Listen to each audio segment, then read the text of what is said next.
Muito boa tarde. Peço às autoridades para poderem abrir as galerias para acesso ao público que deseja assistir aos nossos trabalhos e, estando todos os grupos parlamentares já presentes, o Sr. Secretário da Mesa, Jorge Paulo Oliveira, tem expediente e votações de pareceres para nós sujeitarmos aqui à votação. Se faz favor. Muito obrigado, Sr. Presidente. Comissão de Transparência e Estatuto dos Deputados, em reunião da Comissão de Transparência realizada no dia 16 de abril de 2025, verificou-se que Paula Cristina Batista Margarido, Círculo Eleitoral da Madeira, assumirá funções de membro do Governo da Região Autónoma da Madeira com efeitos a partir do dia 15 de abril de 2025, inclusive. Analisados os documentos pertinentes a que a Comissão dispõe, constata-se que a candidata não eleita indicada, Carla Raquel Muniz Spínola, é realmente a candidata seguinte que deve assumir o mandato, conforme lista apresentada a sufrágio pelo referido partido político no Círculo Eleitoral da Madeira. Tendo sido observados os preceitos regimentais e legais aplicáveis, a Comissão entende preferir o seguinte parecer. A suspensão do mandato requerida pela deputada Paula Cristina Batista Margarido cumpre os requisitos legais, sendo substituída por Carla Raquel Muniz Spínola, com efeitos a partir do dia 15 de abril de 2025, inclusive. Muito obrigado. Quem vota contra? Quem se abstém? Aprovado por unanimidade. Faz favor, Sr. Deputado. Muito obrigado, Sr. Presidente. Tribunal Social da Comarca de Lisboa, processo 15.878/20. O parecer é no sentido de autorizar a Sra. Deputada Maria Cristina Pacheco Rodrigues a prestar depoimento presencialmente na qualidade de testemunha no âmbito dos autos em referência. Quem vota contra? Quem se abstém? Aprovado por unanimidade. Tribunal Administrativo do Círculo de Lisboa, processo 395/20. O parecer é no sentido de autorizar a Sra. Deputada Ana Manuel Jerónimo Lopes Correia Mendes Godinho a prestar depoimento por escrito como testemunha no âmbito dos autos em referência. Quem vota contra? Quem se abstém? Aprovado por unanimidade. E, finalmente, Sr. Presidente, Tribunal Social da Comarca de Lisboa, processo 7283/20, o parecer é no sentido de autorizar o levantamento da imunidade parlamentar da Sra. Deputada Maria Cristina Pacheco Rodrigues no âmbito dos autos em referência. Quem vota contra?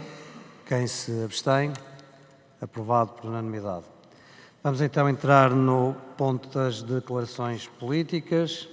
A primeira intervenção a cargo do Sr. Deputado Alexandre Poço, PSD, 6 minutos para o efeito. Se faz favor.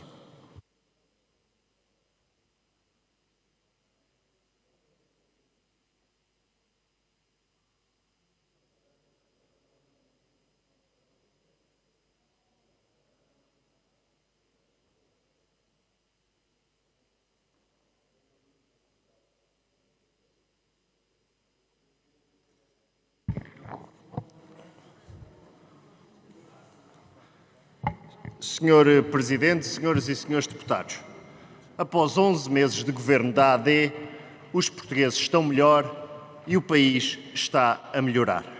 Provámos que era possível governar com mais competência e que os portugueses poderiam ganhar com isso. No último ano, os portugueses tiveram mais rendimento e pagaram menos impostos. Aumentámos o salário mínimo de 820 para 870 euros. O salário médio cresceu mais de 6%, ultrapassando os 1.600 euros mensais. Subimos as pensões e reforçámos 2 vezes o complemento solidário para idosos, 550 para 630 euros. Baixámos os impostos sobre o rendimento. Sim, o IRS baixou em 2024. Por isso, no último ano, o rendimento real disponível dos portugueses cresceu cerca de 8%, o dobro do ano anterior. Boas notícias para os portugueses, boas notícias para o país. Os contribuintes pagaram em 2024 menos IRS do que em 2023. Preferimos um regime em que os portugueses não pagam adiantado ao Estado todos os meses, como um empréstimo forçado, ficando mais de um ano para receber. Mas e a oposição? Não devia ficar satisfeita quando os portugueses recebem mais todos os meses e pagam menos IRS? Infelizmente não. A oposição não consegue lidar com o facto de as coisas estarem a correr bem, mesmo para isso tenha de dizer o contrário do que disse no verão passado.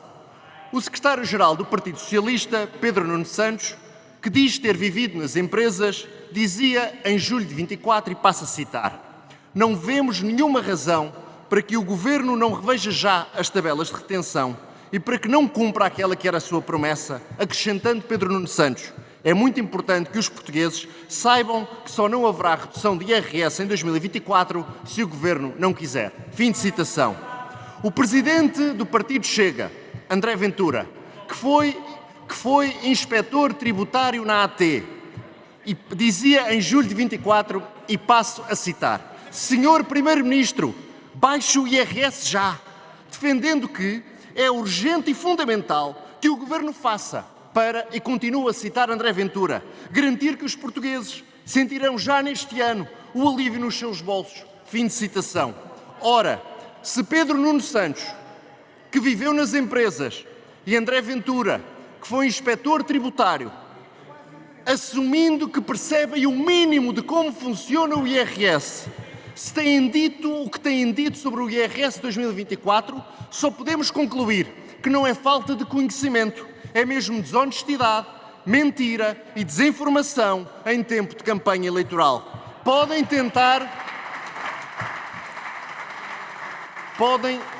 tentar enganar os portugueses, mas os portugueses não são parvos. Se merecermos a confiança dos portugueses a 18 de maio para continuar a governar, continuaremos a baixar o IRS.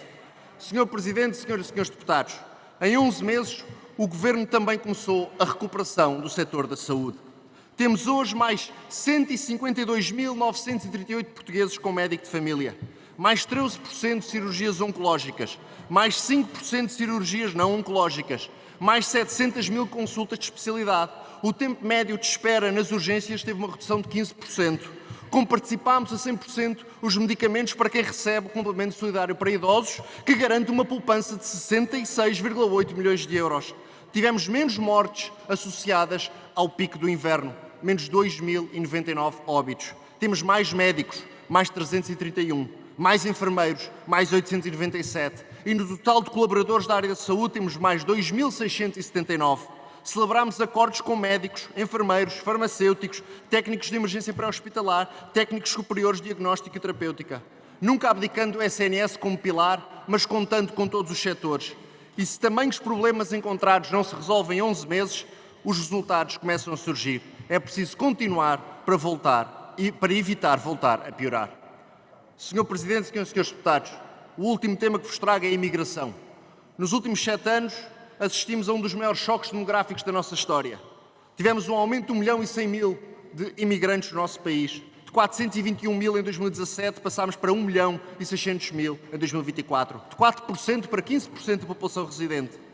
O regime da manifestação de interesses, o fim caótico do CEF, geraram um efeito de chamada que contribuiu para este grande aumento. O Estado não se preparou, os serviços públicos não se prepararam, a habitação não se preparou. Desta forma, tivemos claramente de mudar drasticamente a política de imigração. Fechámos a porta escancarada da manifestação de interesses. Criámos uma estrutura para resolver os casos pendentes. Corrigimos o regime de entrada. Fizemos um acordo com as empresas. Recuperámos a capacidade de controle das fronteiras. E os resultados são já significativos. O fim da manifestação de interesse reduziu em cerca de 60% as entradas de imigrantes. Foram tratados mais de 500.000 processos e hoje o Estado voltou a controlar as suas fronteiras. A nova política de imigração do Governo da AD já teve impactos nos partidos da oposição. O PS abandonou o facilitismo. E mesmo que o Chega continue com o discurso das portas fechadas ou o Bloco de Esquerda com o discurso das portas escancaradas, é certo que deixaram de liderar o debate na imigração. Estamos a ter uma política de imigração firme, moderada, humanista, feita de direitos e feita também de deveres. E os resultados também já estão a aparecer. Após 11 meses de governo da AD, os salários subiram, os impostos baixaram, começámos a garantir mais e melhor saúde e começámos a regular a imigração. Após 11 meses de governo da AD, os portugueses estão melhor e o país está a melhorar. São bons motivos para que Portugal não pare no dia 18 de maio. Muito obrigado, Sr. Deputado.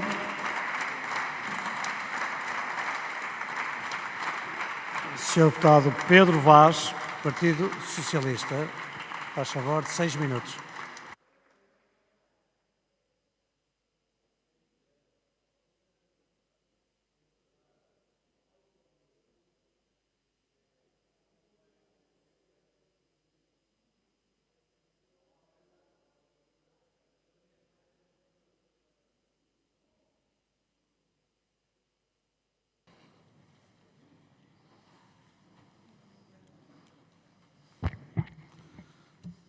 Sr. Presidente, senhoras e senhores deputados, como é sabido, o Governo enviou a esta Assembleia da República o relatório anual de segurança interna relativo ao ano de 2024. No entanto, essa discussão não pode ser aqui feita com a presença do Governo, pois foi ontem inviabilizada por parte dos grupos parlamentares do PSD, do CDS e do Chega. Estranha atitude da parte dos partidos de direita que, ao longo do último ano, tentaram por todos os meios gerar uma percepção pública de insegurança e de aumento da criminalidade no país, o que é desmentido pelo relatório apresentado. Mais estranho ainda, porque o Governo, em vez de celebrar o facto de Portugal continuar a ser um país pacífico e seguro, aparenta uma desilusão latente pelo facto da criminalidade continuar a descer. Menos 17.117 participações criminais que em 2023, o que representa uma redução de 4,6% na criminalidade em Portugal. O incómodo é tão mais visível quanto as declarações do Sr. Primeiro-Ministro, hoje demissionário, que em declarações à imprensa preferiu dar nota do spin oficial do Governo, que Portugal não pode viver à sombra dos bons resultados e que outros países também tiveram bons resultados, mas que agora têm problemas muito graves de aumento de criminalidade, sem concretizar quais países, quando e o contexto.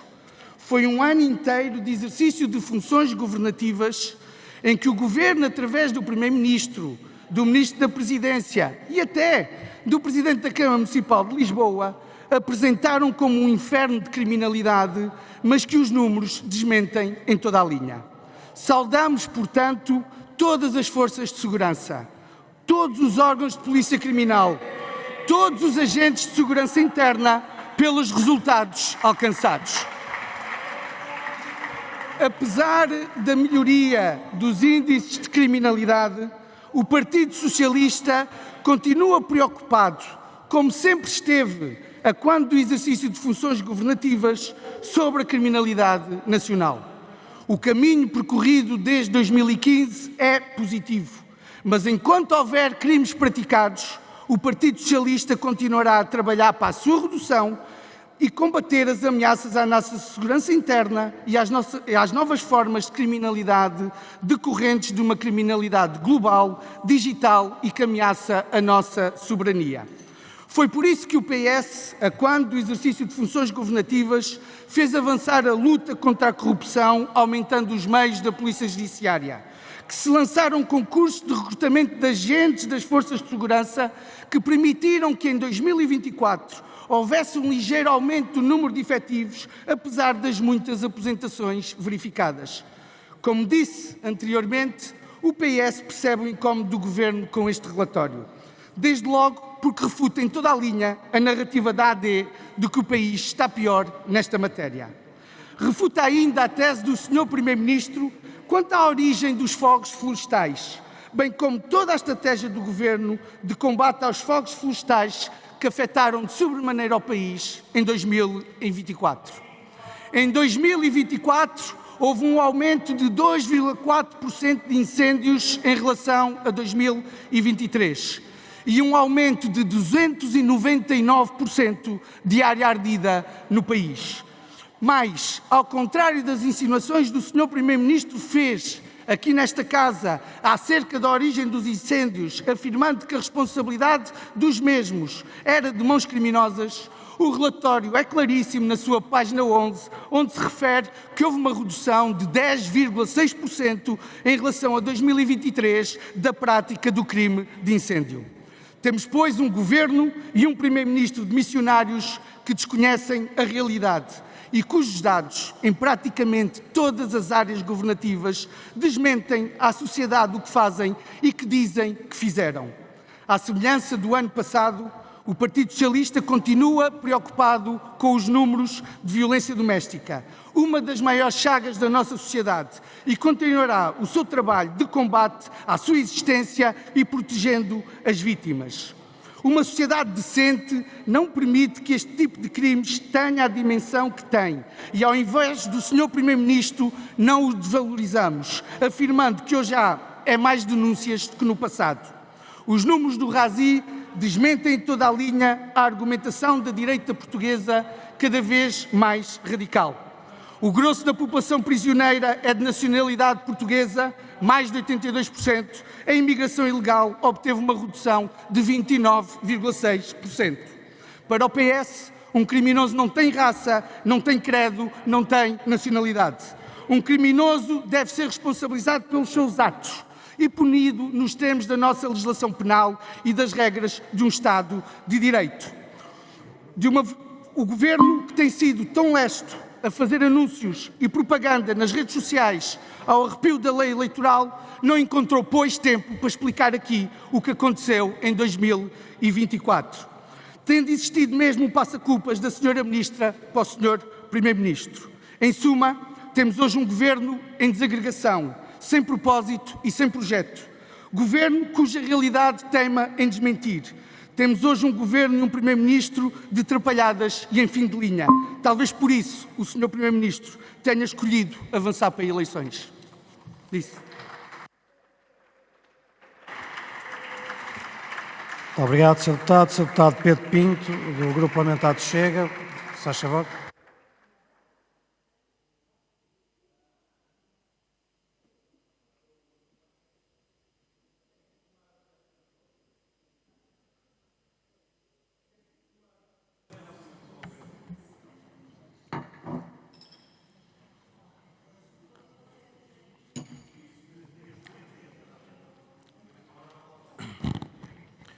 Senhor Presidente, senhoras e senhores deputados, já tivemos nestas declarações políticas de hoje o Partido Socialista, imagine-se, preocupado com as forças de segurança e com a corrupção em Portugal.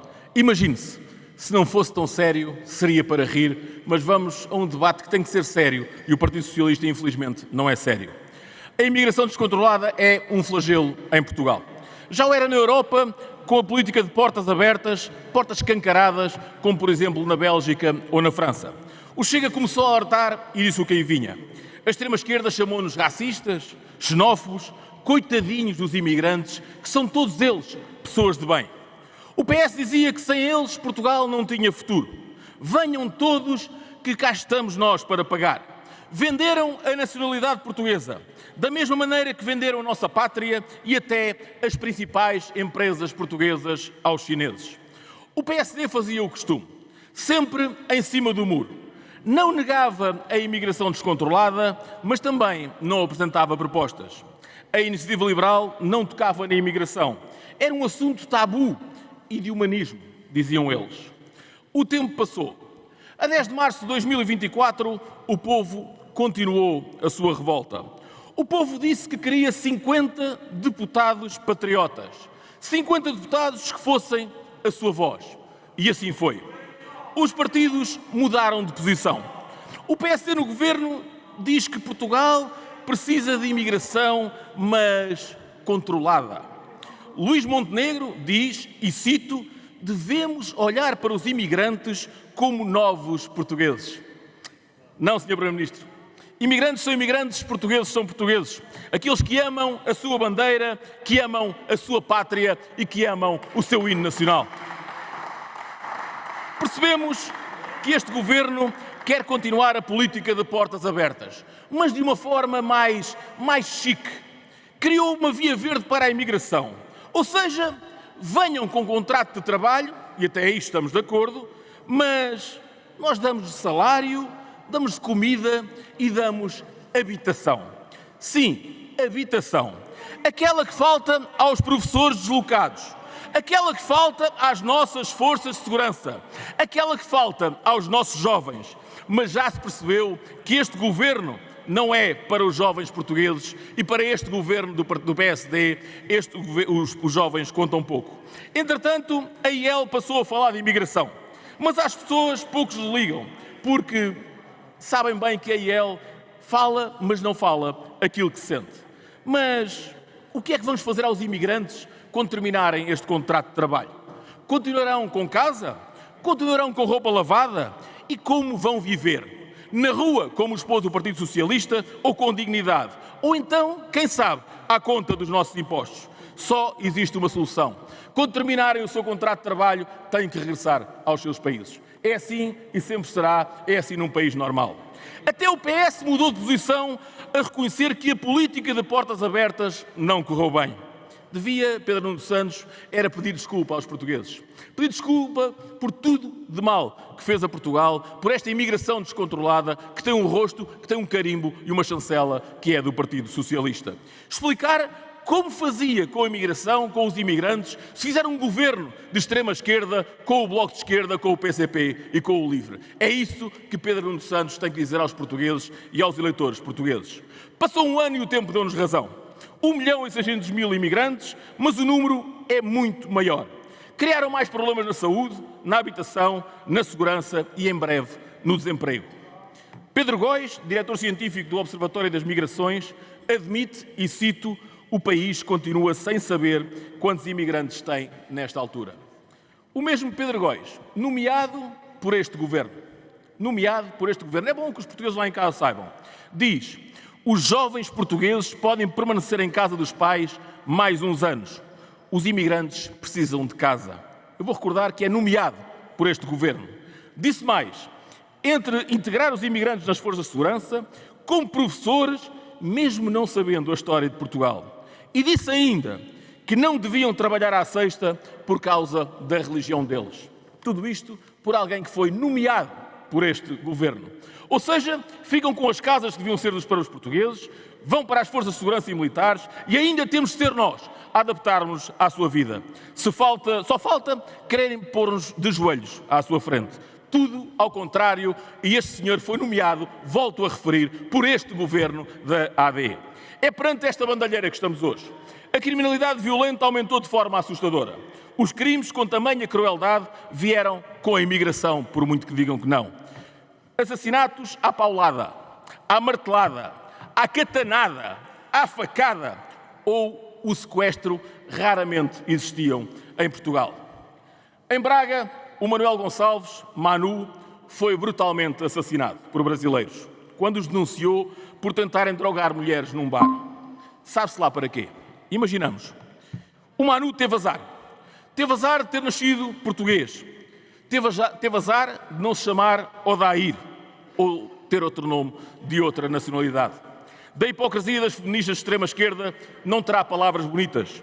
Das associações multiculturais que vivem à nossa conta não terá direito a manifestações de solidariedade nem a cravos vermelhos. Mas da nossa parte terá o nosso respeito e a promessa que vamos terminar com este flagelo. Qualquer imigrante que cometa crimes será deportado para o seu país de origem, não vai ficar nem a comer à conta do Estado português, disse. Muito obrigado, Sr. Deputado.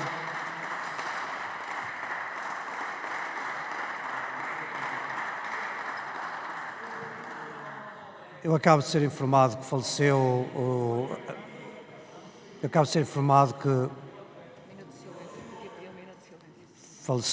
o antigo deputado João Cravinho, do Partido Socialista, a pessoa que exerceu inúmeros cargos de relevo em Portugal, sendo sido membro de vários governos e também aqui nosso colega na Assembleia da República, prestou, portanto, serviços relevantes ao país e eu não queria deixar de assinalar, e creio que o posso fazer em nome da Câmara, a nossa testemunho de muito respeito e de os nossos sentimentos em relação à família, transmitido à família e ao Partido Socialista em particular, e não sei se está no regulamento, mas eu tomava a iniciativa de pedir um minuto de silêncio por esta situação e com isto transmitimos o respeito da Câmara por quem prestou estes serviços ao país.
Vamos então continuar os nossos trabalhos para o Sr. Deputado Rodrigo Saraiva, da Iniciativa Liberal, para uma intervenção.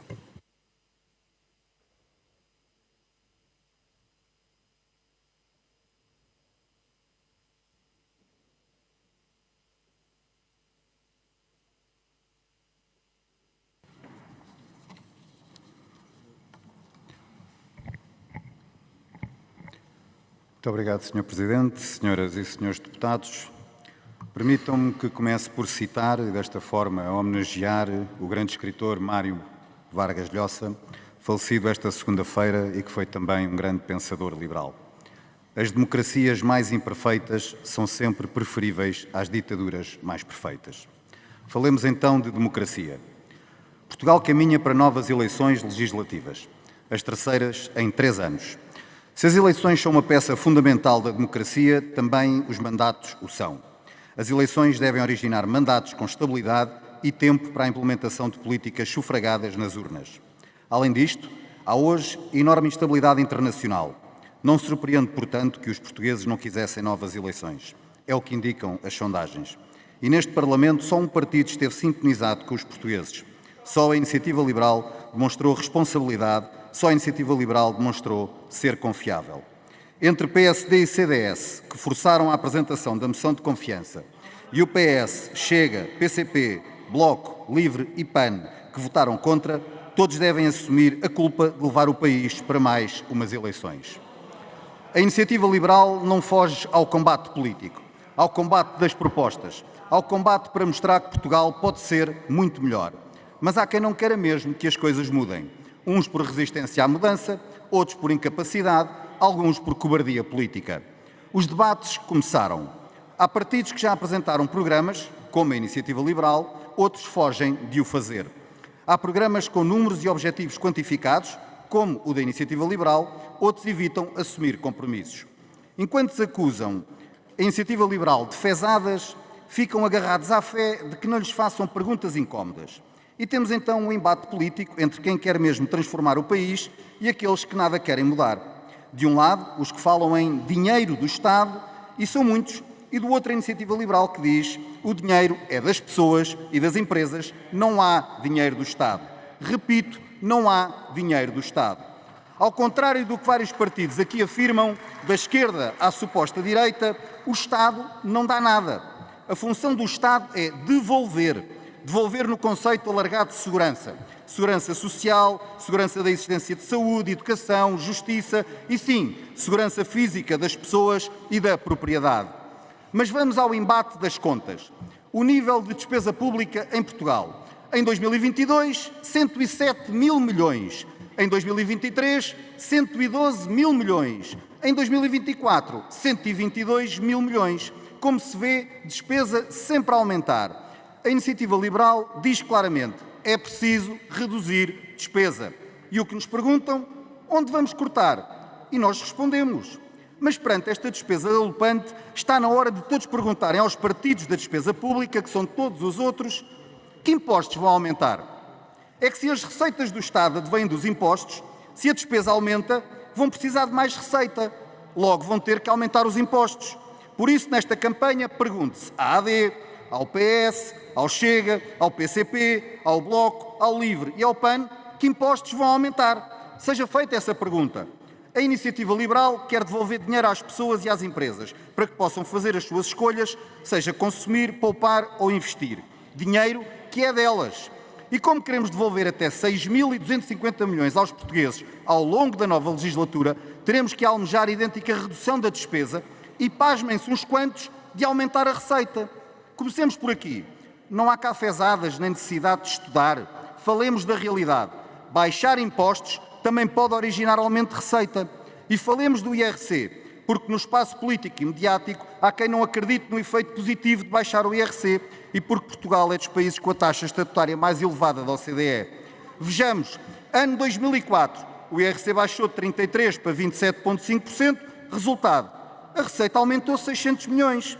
Ou o ano 2007, o IRC baixa de 27,5% para 26,5% e a receita aumentou 1.356 milhões de euros. E há quem se pasme com isto. Também podia falar de 2002 ou 2015, a conclusão é simples. Sempre que o IRC baixou, a receita aumentou. São factos, é a realidade. Voltemos então à despesa pública e olhemos para 2024, o tal recorde de 122 mil milhões. Nas componentes de remunerações, não fugimos ao tema. Não haverá despedimentos na administração pública, mas deve ser implementada a regra, por cada 2 saídas, apenas uma entrada. Há dezenas de milhares de funcionários públicos a caminho da reforma. O ano passado foram mais de 22 mil. Assim, até ao fim da legislatura, a previsão é de redução de 1,5 mil milhões na despesa. É menos de 1% da despesa. Mas olhemos a outras variáveis da despesa. Consumos intermédios, 15.525 milhões. Outras despesas correntes, 7.536 milhões. Despesa de capital, 12.389 milhões. Um total de 35.450 milhões. Se acham que aqui não é possível reduzir 1, 2, 3, 4%, então não querem melhorar o Estado. São meros gestores da situação.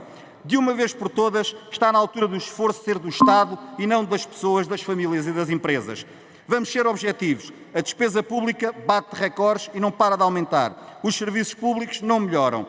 Perante isto, não querem reduzir despesa, não querem reduzir funcionários, não querem reduzir custos intermédios, não querem eliminar redundâncias, não querem combater a burocracia, não querem reduzir o setor empresarial do Estado, enfim, não querem mudar nada. Dia 18 de maio, esta é a opção. Votar nos mesmos para ficar tudo na mesma ou votar em quem quer realmente mudar. E só a Iniciativa Liberal tem a coragem e a ambição para reformar o país e fazer o país crescer. Com responsabilidade e confiança, dia 18 de maio, muitos portugueses vão dizer, desta vez é liberal.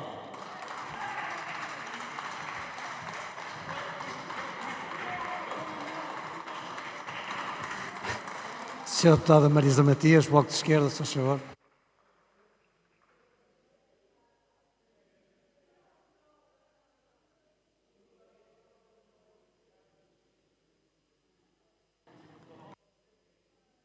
Muito obrigada, Sr. Presidente. Senhoras e senhores deputados, não posso começar esta intervenção sem antes endereçar os mais sentidos pêsames ao Partido Socialista, à família e amigos do João Cravinho e homenagear assim também os serviços prestados a este país. Também não posso deixar de prestar homenagem do Bloco de Esquerda à coragem de Manuel Gonçalves, já anteriormente expressa por Mariana Mortágua e pelo seu candidato por Braga, Francisco Louçã. Mas, Sr. Presidente, senhoras deputados, senhores deputados, temos falado ultimamente muito sobre o programa Rearmar Europa e precisamos de continuar a falar. 800 mil milhões de euros a serem investidos nisso mesmo, em armas. É por isso, aliás, que se chama o programa Rearmar Europa e não segurança ou outra coisa. 800 mil milhões de euros não é um número qualquer, é exatamente o montante que as instituições europeias tinham definido como necessário para o combate às alterações climáticas e atingir a neutralidade carbónica. Contudo, não houve nunca 800 mil milhões de euros para as alterações climáticas, como não houve 800 mil milhões de euros para a habitação e a maior crise que estamos a viver neste momento na Europa e em Portugal. Precisa, de facto, a União Europeia de gastar mais dinheiro em armas? A resposta é não. A União Europeia gasta, neste momento, e os países europeus membros da NATO, 3 vezes mais do que a Rússia. 476 mil milhões de euros em 2024, contra 140 mil milhões por parte da Rússia. A União Europeia tornou-se o segundo maior exportador mundial nos últimos anos, tendo ultrapassado também a Rússia. Enquanto ajudava a Ucrânia e bem, era também a União Europeia que estava a exportar armas para Israel e a contribuir para o genocídio que continua a acontecer na Palestina. Nos últimos anos, a União Europeia viu 30% de aumento do gasto em armas e, por isso, respondemos não precisamos de gastar mais dinheiro em armas. A segunda pergunta também é muito evidente. Porquê agora? Porquê agora esta urgência de se gastar 800 mil milhões de euros em armas? É para travar a invasão russa? Não é para travar a invasão russa. Desde 2022, a Europa, e muito bem, apoiou a Ucrânia e, não tendo contado muito com o apoio dos Estados Unidos, conseguiu ajudar a Ucrânia a defender-se e a impedir que a Rússia conseguisse vencer e cumprir os seus objetivos. A União Europeia tem mais do que o suficiente para apoiar a Ucrânia na maioria dos indicadores de equipamento. Nos restantes não terá. mas não conseguirá para hoje nem para amanhã, porque levará anos. E, nesse sentido, seguramente não é para travar a Rússia que a União Europeia quer investir agora em armamento. Coloca-se então outra questão. É para responder a Trump? Não, não é para responder a Trump. Porque os mesmos que querem armar a Europa não querem sair da NATO.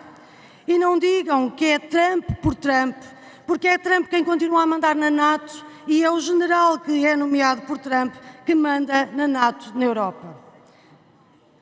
Quer com isto dizer que a Europa não tem vulnerabilidades? Tem muitas vulnerabilidades. Tem, aliás, vulnerabilidades na dependência energética e não é por acaso que, quando começou a invasão da Ucrânia, as sanções europeias tardaram tanto e foram tão ineficazes, precisamente porque havia dependência europeia do gás russo. Tem vulnerabilidades na parte tecnológica. Aliás, a Rússia entra, sim, na União Europeia todos os dias, por via tecnológica. Como entra a Rússia, entra a China, no controle e na tentativa de adulterar resultados eleitorais e, mais recente, até os Estados Unidos, quando começaram a entrar. Mas não há aqui nada sobre reforçar a nossa capacidade de defesa tecnológica. Temos também vulnerabilidades nas cadeias de abastecimento de medicamentos, como, aliás, a pandemia também demonstrou. Mas não é por causa destas vulnerabilidades que estamos a investir 800 mil milhões de euros em armas. Gastar mais em armas não vai afetar o resto? Vai e muito. Vai afetar a política da coesão, já foi anunciado. Vai afetar a resposta à crise da habitação, já todos percebemos. E vai afetar seguramente o Estado Social. As consequências já estão todas a ser muito bem clarificadas. Maria Luísa Albuquerque falou muito recentemente da necessidade de flexibilizar ainda mais os mercados financeiros para apostar nas armas e de ir buscar as pensões para apostar nas armas. É disto que estamos a falar, disto de endividamento dos países e da austeridade a acenar no futuro próximo. Portanto, o que está aqui em causa é muito simples. Trata-se de uma propaganda muito clara da indústria do armamento e de algumas lideranças e que serve precisamente essa própria indústria, os mercados financeiros e as intenções alemãs de conservadores, sociais-democratas e verdes de voltar a rearmar o país. Não tenhamos ilusões, essa é mesmo a única grande novidade deste plano, é a Alemanha voltar a rearmar-se.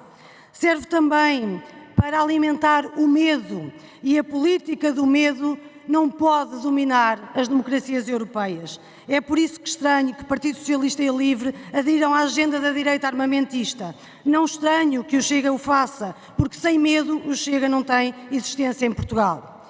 Precisamos, por isso, senhoras deputadas e senhores deputados, de ter planos para a Europa, mas planos para a Europa não é rearmar a Europa, porque nada tem a ver com segurança, nada tem a ver com cooperação entre países, nada tem a ver com combater as fragilidades do projeto europeu. O futuro da Europa está, por isso, nas mãos de quem tem a coragem de dizer a verdade, de não ceder ao complexo industrial militar e de quem resiste aos tambores da guerra e tem a força de construir a paz. Muito obrigado, Sr. Deputado. A Sra. Deputada Paula Santos, Partido Comunista Português, para uma intervenção, 6 minutos. Faz.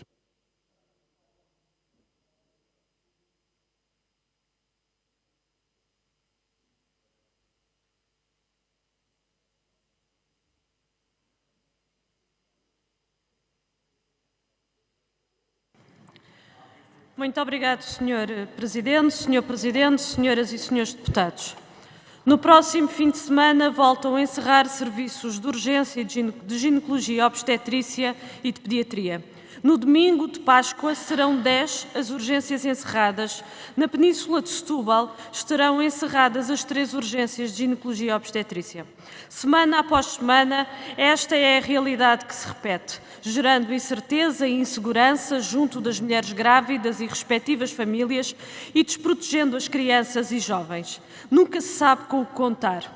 E perante isto, o que faz o Governo? Em vez de tomar as medidas para garantir o funcionamento dos serviços de urgência, obriga a telefonar para o SNS 24 antes de se dirigir a um serviço de urgência, o que na prática constitui uma limitação no acesso à saúde. Só nos primeiros 3 meses de 2025 são mais 70 mil os utentes sem médico de família, totalizando quase 1 milhão e 600 mil utentes sem médico de família.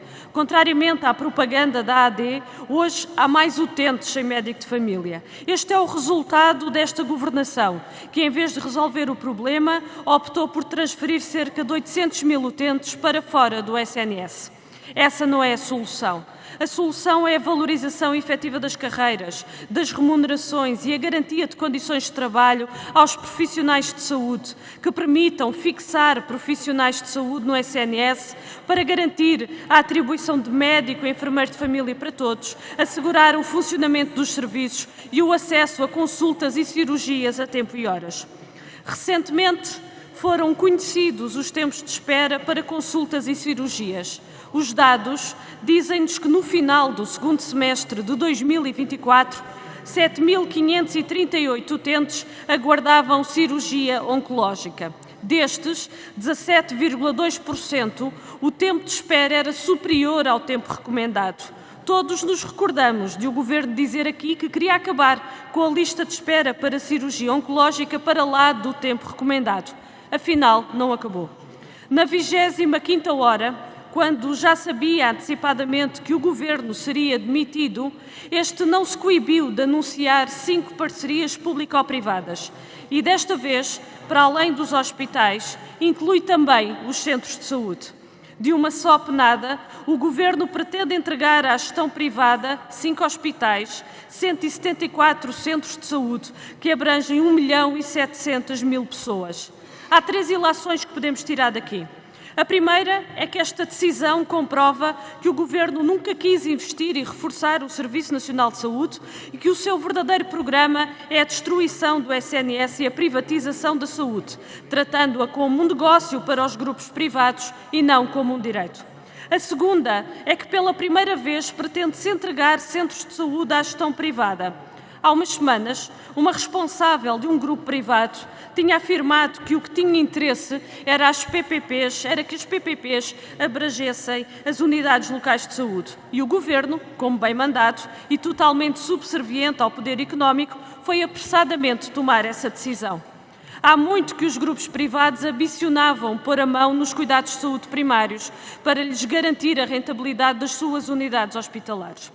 A terceira e última ilação é que o fundamento para a criação das PPPs é um embuste. O problema não é a gestão pública, mas sim as opções de sucessivos governos que não garantem os meios, restringem a autonomia e asfixiam financeiramente as unidades públicas de saúde. O legado deste Governo são mais dificuldades no acesso à saúde, a acelerada degradação do Serviço Nacional de Saúde, tudo para favorecer e alimentar os lucros dos grupos privados, enquanto milhares e milhares de utentes estão privados do direito constitucional à saúde. No início deste mandato, afirmámos que o Governo de maioria absoluta do PS tinha aberto as portas para os grupos privados que lucram com a doença e que o Governo do PSD-CDS as tinha escancarado. Passado um ano, a vida confirma. E confirma também que esta política não resolve e está na origem dos problemas. Salvar o SNS exige o investimento no SNS, aumentar a sua capacidade, reforçar a sua cobertura territorial ao nível dos cuidados de saúde primários, hospitalares, continuados e paliativos. Exige a valorização dos profissionais de saúde para que o SNS disponha dos meios necessários para garantir a todos o direito à saúde. Uma última nota para o que se está a passar na AT. É indecente que depois de 3 decisões do Supremo Tribunal Administrativo a condenar a AT porque retirou os direitos em caso de redução de incapacidade no atestado multiusos quando inferior a 60%. Reiteradamente, a AT incumpre a lei que garante o tratamento mais favorável a estes cidadãos, devendo manter os direitos que foram atribuídos. É de enorme injustiça para com as pessoas com doenças crónicas e as pessoas com deficiência. Cá estamos também para exigir justiça e que os cidadãos não sejam prejudicados. Muito obrigado, Sra. Deputada. Sra. Deputada Isabel Mendes Lopes, faz favor, uma intervenção de 6 minutos.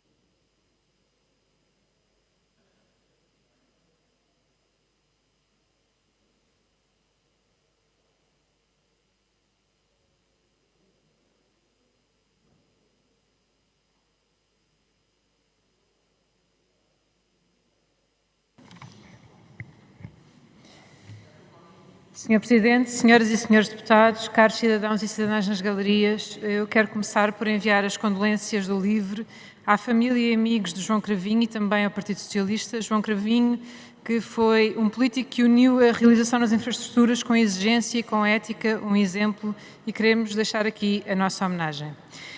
Quero também deixar uma nota de pesar pela morte de Manuel de Oliveira Gonçalves, o jovem de 19 anos que foi assassinado em Braga por defender raparigas de ser atacadas.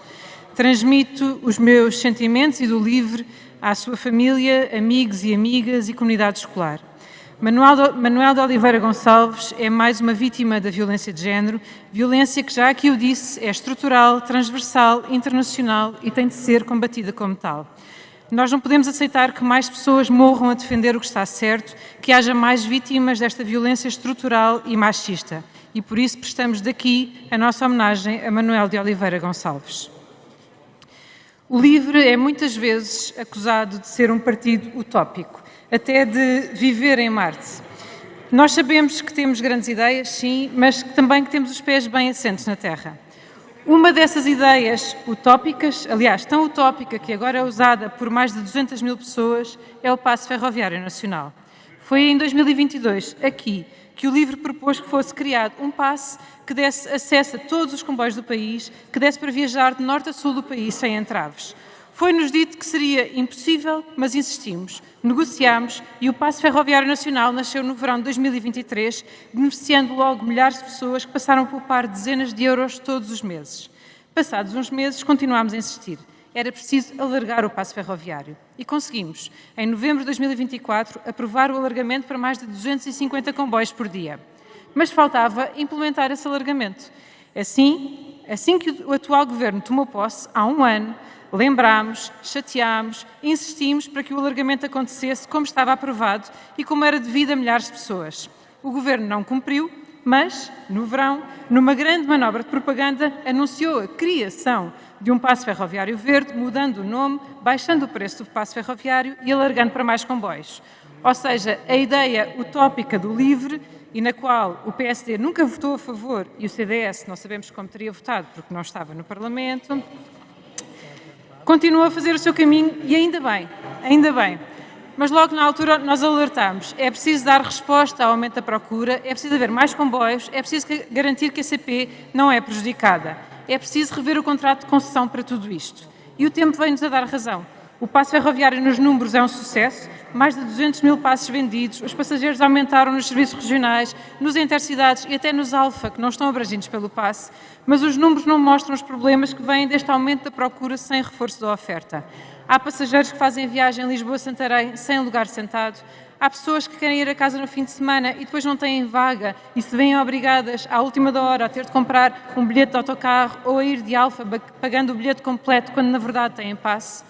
É que os transportes públicos não têm só de ser baratos, têm de ser confortáveis, têm de ser fiáveis, têm de ser simples de usar, agora e no futuro. E é por isso incompreensível que Miguel Pinto Luz, ainda Ministro das Infraestruturas e da Habitação, tenha dito há poucos dias que a CP não precisará de um único euro de compensação pelo passo ferroviário. Há 19 milhões de euros que estão previstos para a compensação no Orçamento de Estado de 2025 e que não deviam ser apenas para compensação de perda de receita. Esses 19 milhões de euros têm de ser usados para reforçar a oferta, para a melhoria do serviço, para a sustentabilidade da CP, como o LIVRE sempre defendeu. Ainda por cima, quando soubemos que o aumento que a administração da CP instituiu aos seus trabalhadores não foi acordado com os respectivos sindicatos que defendem aumentos justos e que dignifiquem a carreira. A sustentabilidade da nossa CP depende também dos seus trabalhadores e não pode ser feita à custa das receitas do passo ferroviário. Do passo ferroviário e não do passo rodoviário, como a AD espalhou ontem nos seus outdoors de campanha eleitoral. Um lapso interessante para quem reivindica a ideia como sua.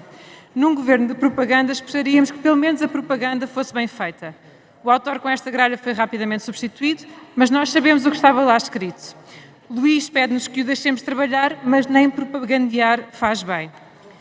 Ora, 200 mil passos vendidos não nos satisfaz. Nós queremos que todas as pessoas em Portugal tenham acesso a uma verdadeira mobilidade e, por isso, é tempo de um passo de mobilidade nacional, que dê acesso de norte a sul do país, a todos os comboios, sim, mas também a todos os autocarros, a todos os barcos, a todos os metros e até ao transporte flexível, como táxis, sobretudo em zonas de menor densidade populacional.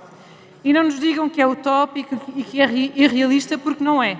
É uma medida com os pés bem assentes na terra, boa para as famílias, boa para as carteiras das pessoas, boa para a economia do país, boa para o ambiente.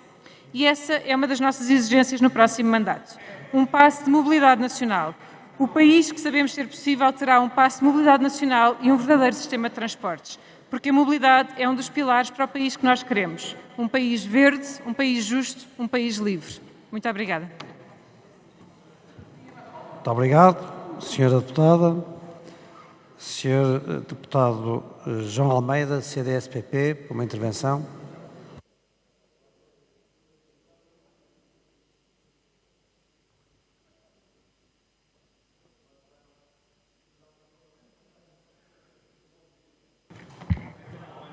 E tive mais votos que o livre. Senhor Presidente, senhoras e senhores deputados, em primeiro lugar, e queria, em nome do Grupo Parlamentar do CDS-PP, enviar ao Partido Socialista, ao Grupo Parlamentar do Partido Socialista, à família de João Cravinho, os nossos sentimentos. João Cravinho serviu o país em inúmeras funções, tive a oportunidade de ser colega aqui no Parlamento e de, na Comissão de Orçamento e Finanças, por ele presidida, fazer muitos debates importantes e, obviamente, que o CDS se associa à dor que o Partido Socialista e a família têm neste momento. Também uma palavra de sentimentos à família do Manu e à comunidade académica de Braga. E aqui dizer uma palavra porque nós temos de ser claros. Isto não tem nada a ver com violência de género.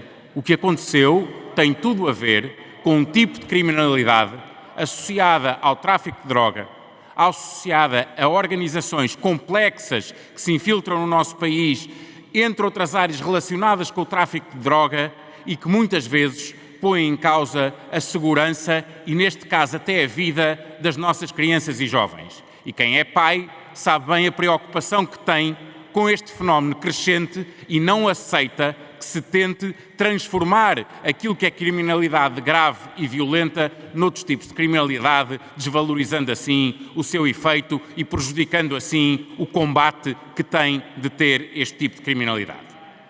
E a propósito do relatório intercalar das pendências da AIMA apresentado recentemente pelo Sr. Ministro da Presidência, queríamos hoje aqui falar sobre imigração e comparar dois efeitos de governação. O efeito da governação do Partido Socialista na imigração e o efeito da governação da AD na imigração. O efeito da governação do Partido Socialista relativamente à imigração foi que o número de imigrantes em Portugal quadriplicou enquanto o Partido Socialista governou. Ou seja, passou de 400 mil para quase 1,2 milhões. Mas o efeito é mais grave se nós formos ver o que é que acontece área por área. Vamos ver o que aconteceu na população residente em Portugal. Quando o Partido Socialista começou a governar, a população residente em Portugal tinha 4% de imigrantes. Quando o Partido Socialista deixou de governar, havia 15% de imigrantes na população residente em Portugal. Nas nossas escolas, onde estão os nossos filhos, havia 42 mil alunos filhos de imigrantes, quando o Partido Socialista começou a governar. Quando o Partido Socialista deixou de governar, havia 172 mil alunos filhos de imigrantes nas escolas em Portugal. Nas consultas, quando o Partido Socialista começou a governar, havia 326 mil consultas por ano de imigrantes. Quando o Partido Socialista deixou de governar, havia 1.400.000 consultas a imigrantes por ano. O problema não está em haver consultas para imigrantes, em acolher os filhos dos imigrantes nas escolas, em ter uma população que também tem imigrantes. O problema está em quem não percebe o efeito de, num único ciclo político, ter aumentado desta forma aquilo que é a presença de imigrantes na nossa população, a presença de imigrantes nas nossas escolas e a utilização por imigrantes do nosso serviço de saúde. Não por eles serem imigrantes, mas porque isso significa uma transformação tal da sociedade que obviamente depois tem consequências que o Partido Socialista agora diz admitir. Mas sejamos claros, Quem governou 8 anos e permitiu que isto acontecesse pode dizer as vezes que quiser que já percebeu o problema. Pode dizer as vezes que quiser que agora defende tudo ao contrário do que defendeu no passado. Mas não pode nunca dizer que não é responsável pela situação difícil que enfrentamos neste momento. É por isso que a governação da AD fez diferente. Também tem uma marca. Num ano, o fluxo de entrada de estrangeiros reduziu-se, repare-se, de um primeiro semestre, onde ainda vigoravam as regras do Partido Socialista, 156.951 pedidos de entrada de imigrantes em Portugal, para um segundo semestre, com as regras da AD, em que 64.848 estrangeiros quiseram vir para Portugal. Ou seja, uma mera alteração de regras reduziu em 59% o fluxo de imigração em Portugal. E é assim que tem que continuar. Esta redução tem de continuar, mas tem de continuar também a resolução de pendências que estamos a fazer. Tem de continuar também a consequência para a resolução destas pendências, porque os 400 mil das manifestações de interesse que o Partido Socialista deixou pendurados, neste momento, avaliada a sua situação, muitos deles têm de ser afastados. E o que aconteceu foi que neste Parlamento foi chumbada a criação de uma polícia para afastar aqueles que estão cá ilegalmente e foi chumbada a alteração de regras para que o retorno fosse mais eficaz. E, portanto, neste momento a questão é muito clara. Na próxima legislatura e nas eleições, os portugueses que querem uma imigração regulada devem confiar em quem boicotou a possibilidade de pormos a imigração em ordem ou votar em quem reduziu o fluxo, quis criar uma nova polícia, quis pôr as regras do retorno melhor e mais. E reconhecendo o problema, quer, na próxima legislatura, alterar a lei da nacionalidade, porque neste momento é muito fácil ser português e é preciso também alterar as regras da nacionalidade para que não só na entrada, mas também no acesso à nacionalidade portuguesa, volte a haver ordem em Portugal, como nunca houve durante o tempo em que o Partido Socialista governou.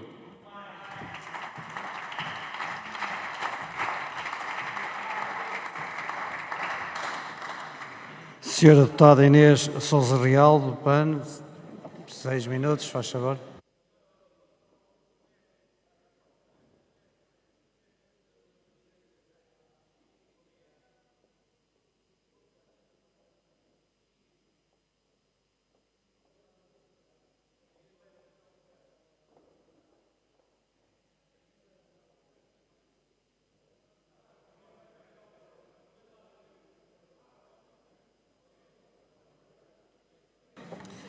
Muito obrigada, Sr. Presidente. Senhoras e senhores deputados, permitam-me antes de mais que cumprimente e expresse o meu pesar à bancada do Grupo do Partido Socialista, bem como à família de João Cravinho, agradecendo o serviço que prestou ao país. Nos últimos dias, temos acordado com notícias absolutamente devastadoras sobre casos de violência sexual contra mulheres. Casos que não deveriam ter lugar nos dias de hoje, mas que, pelo contrário, têm ganho eco e absolvição nas redes sociais. Até já mata quem tenta deter e travar esta violência, como tristemente aconteceu com o jovem Manuel, de 19 anos, em Braga, e a cuja família e amigos enviamos o nosso pesar. E também aqui não podemos ignorar que tem sim a ver com uma violência de género, e não é apenas uma questão de grande criminalidade. Se não vejamos o mesmo que aconteceu com Cadu.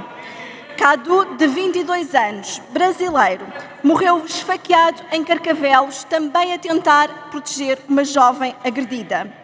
E precisamente porque é um debate sério e porque não podemos ignorar a violência de género, não são também apenas números, são casos e pessoas reais, são violações sem punição, são partilhas sem denúncia, é insegurança e medo de ser mulher, ou no caso destes jovens, o medo de pagar com a vida o ato de ajudar.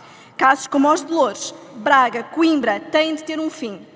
Jogos que incitam à violação de mulheres também não podem ter lugar numa sociedade que quer erradicar a violência. Influencers que acham que uma mulher com namorado não deve sair à noite não podem nem devem ser modelo para ninguém. Não são palavras nem atos inocentes. Dão antes forma a um machismo tóxico e que tantas vezes começa no controle sobre com quem sair, sobre o que vestir, como se comportar e acaba, como bem sabemos, na perda de mais uma vida. Senhoras e senhores deputados, não podemos continuar a permitir a impunidade destes crimes e que este ciclo de violência se perpetue. As vítimas merecem mais do que a nossa solidariedade. Exigem-nos que ponhamos fim a este ciclo de violência. Da parte do PAN, não posso deixar de fazer aqui o apelo, neste plenário, a todas e a todos os deputados a comprometerem-se de forma séria na luta contra a violência sexual contra mulheres e a violência doméstica na próxima legislatura. Só quando todos e cada um de nós definirmos este flagelo como uma verdadeira prioridade nacional é que conseguiremos erradicar este terrível fenómeno que destrói a vida de tantas meninas e mulheres, mas também homens, e que lhes tira também a liberdade de viverem uma vida sem violência ou sem expectativas de uma vida melhor. Muito temos, aliás, falado nos últimos dias de defesa, segurança e também de guerra, mas não nos podemos esquecer que continuamos a ter uma guerra dos sexos. Todos os dias é alimentada pela ignorância, pelo ódio contra as mulheres. Esquecem-se que a insegurança nacional começa dentro de casa. Esquecem-se, ao falar levianamente de wokeismo ou de ideologia de género, que o ódio continua a matar jovens através do bullying ou até mesmo na violência nas escolas.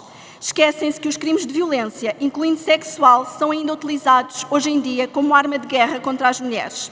Esquecem-se que todas estas jovens e mulheres continuam a pagar, até com a vida, a batalha no combate à desigualdade de género. Não são apenas números, são casos reais, mas olhemos para aquilo que nos dizem os dados, já que tantas vezes falam de insegurança nacional. O relatório anual de segurança interna, no ano passado, dizia-nos que a violência doméstica continua a ser o crime com o maior número de participações registadas, mais de 34 mil denúncias. O número de violações aumentou 10%. O abuso sexual continua a ter números muito preocupantes e as redes sociais e aplicações digitais estão a assumir-se cada vez mais como um instrumento de violência sexual, especialmente entre crianças e jovens. E apesar de a lei já criminalizar a partilha de conteúdos íntimos de mulheres em grupos com dezenas de milhares de homens, de forma não consentida, a verdade é que continuam a multiplicar-se e a agredir, mais uma vez, a cada vez, mais uma mulher quando o fazem. Para trazer este tema para o centro do debate, nós apresentámos publicamente, o PAN deu entrada ontem e apresentou publicamente um compromisso que deu entrada, que entregou em mãos, simbolicamente, à APAV. Traduz-se num conjunto de 25 medidas de combate à violência sexual e à violência doméstica. Pois, apesar dos avanços que já temos feito nesta legislatura e de termos aprovado medidas de proteção e apoio às vítimas de violência doméstica, como o complemento ao abono de família, a prioridade em creches, apesar também de ter merecido os votos contra do PSD, CDS e Iniciativa Liberal, o alargamento do programa Porta 65 a todas as vítimas de violência doméstica e o alargamento da isenção de custas em todos os processos judiciais conexos com este crime, ou o princípio da não discriminação no acesso à habitação, quando também tenham animais de companhia, temos de fazer mais. Senhoras e senhores deputados, temos de fazer muito mais. Para o PAN e para mim, enquanto mulher, é fundamental que se consagre a natureza pública dos crimes de violação. Temos de alargar os prazos de prescrição dos crimes sexuais. Temos de ter um programa de melhoria de atendimento e acompanhamento às vítimas de violência sexual no Serviço Nacional de Saúde e garantir o seu acompanhamento por advogado desde o primeiro momento. Temos de ter um plano nacional de combate à violência sexual baseado em imagens. Garantir também que as seguradoras permitem o realojamento por violência doméstica no âmbito da cobertura dos seguros à habitação. Temos de garantir algo tão digno e tão fundamental como o direito a uma pensão de sobrevivência por parte dos órfãos da violência doméstica, que seja minimamente digno, e falhámos na passada legislatura quando vimos esta proposta esbarrar na maioria parlamentar. Temos, sem preconceitos ideológicos, que garantir que nas escolas, nas disciplinas de cidadania, educamos as crianças para a igualdade e para o respeito, a começar também no respeito pelas mulheres. Temos de diminuir o fosso salarial que continua a empurrar as mulheres para a dependência financeira e para a esfera da vida privada e familiar. Muito mais haveria a dizer e a fazer, mas, senhoras e senhores deputados, o combate à violência de género é um combate para o qual estamos todas e todos convocados, homens e mulheres. Tive a oportunidade de dizer aqui uma vez, neste mesmo plenário, que o lugar do patriarcado é um lugar muito confortável e que era preciso os homens darem o lugar às mulheres para que também pudessem aceder aos lugares de decisão. Hoje deixo o apelo. O lugar de uma mulher abusada é tudo menos um lugar fácil. Está na altura... Muito obrigado, Sra. Deputada.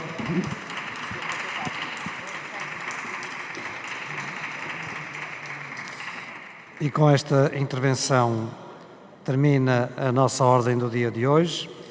Dou nota à Câmara que a próxima sessão será no dia 25 de abril, com a sessão solene comemorativa do 25 de abril e do aniversário da eleição para a Assembleia Constituinte.